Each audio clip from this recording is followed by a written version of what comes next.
Welcome friends.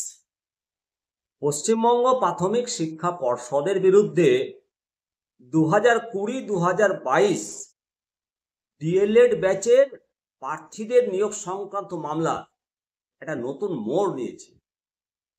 বারবার আইনি notice দেওয়া সত্ত্বেও পর্ষদের নিষ্ক্রিয়তার কারণে প্রার্থীরা অবশেষে সুপ্রিম কোর্টে আদালত অবমাননার মামলা দায়ের করেছে। প্রিয় দর্শক, আজকের এই প্রতিবেদনে এই মামলা সংক্রান্ত সমস্ত খুঁটিনাটি বিষয়গুলো তুলে ধরব। দীর্ঘদিন ধরে 2020-2022 ব্যাচের ডিএলএড প্রার্থীরা তারা নিয়োগ পাওয়ার জন্য অপেক্ষা করছেন।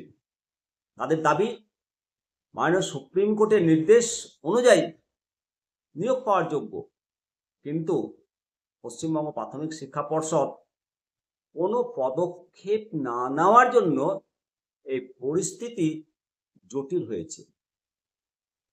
প্রার্থীরা তাদের আইনজীবীর মাধ্যমে পর্ষদকে মোট 5 বার নোটিশ পাঠিয়েছেন। প্রতিটি নোটিশের উদ্দেশ্য ছিল যে মাননীয় সুপ্রিম কোর্টের নির্দেশ মেনে প্রার্থীদের নিয়োগ প্রক্রিয়ায় ডাকা, কিন্তু পর্ষদের পক্ষ থেকে কোনো পজিটিভ সাড়া মেলেনি। 5টা নোটিশের মধ্যে প্রথম নোটিশ হয় 9 এপ্রিল 2025। সুপ্রিম কোর্টে 4 এপ্রিলের নির্দেশ মেনে চলার অনুরোধ করা হয়। দ্বিতীয় নোটিশ 5 মে 2025 নিয়োগ প্রক্রিয়ায় প্রার্থীদের অংশগ্রহণের জন্য অনুরোধ, পুনরায় তাদেরকে যেন সুযোগটা দেওয়া হয়। তৃতীয় নোটিশ 23 জুন 2025, 7 দিনের মধ্যে আবেদনকারীদের নিয়োগের বিষয়টি বিবেচনা করার জন্য বলা হয়। চতুর্থ নোটিশ 15 জুলাই 2025। এই নোটিশে স্পষ্টভাবে বলা হয় যে নির্দেশ না মানলে আদালত অবমাননার মামলা প্রক্রিয়া শুরু করা হবে। পঞ্চম নোটিশ 30 জুলাই 2025 পর্ষদকে পদক্ষেপ নেওয়ার জন্য 3 দিনের চূড়ান্ত সময় দেওয়া হয়।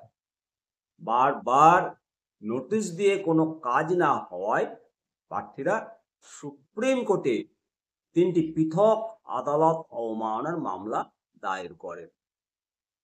নিঃসন্দেহে এই যে লড়াই, একটা চাপ সৃষ্টি পর্ষদের ওপর হবে। ইতিমধ্যে পর্ষদ শূন্যপদ সংক্রান্ত একটা স্পষ্টীকরণের জন্য সুপ্রিম কোর্টে একটি মিসলেনিয়াস অ্যাপ্লিকেশনও দাখিল করেছে।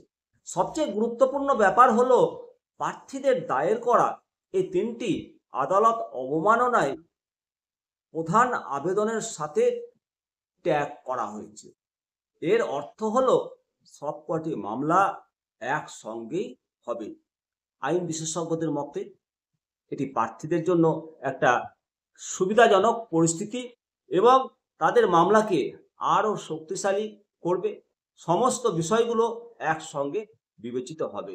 বন্ধুরা, এই মুহূর্তে সমস্ত ডিএলএড প্রার্থীরা আশাবাদী, যেহেতু সমস্ত মামলায় একসঙ্গে শুনবে, তাই একটা পজিটিভ, একটা ইতিবাচক সার্বিক সমাধান বেরিয়ে আসবে বলে আশা।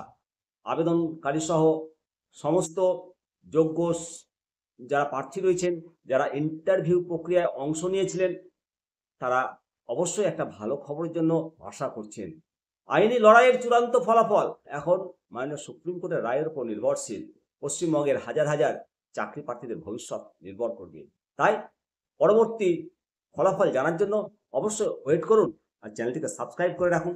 জয় হিন্দ, জয় ভারত।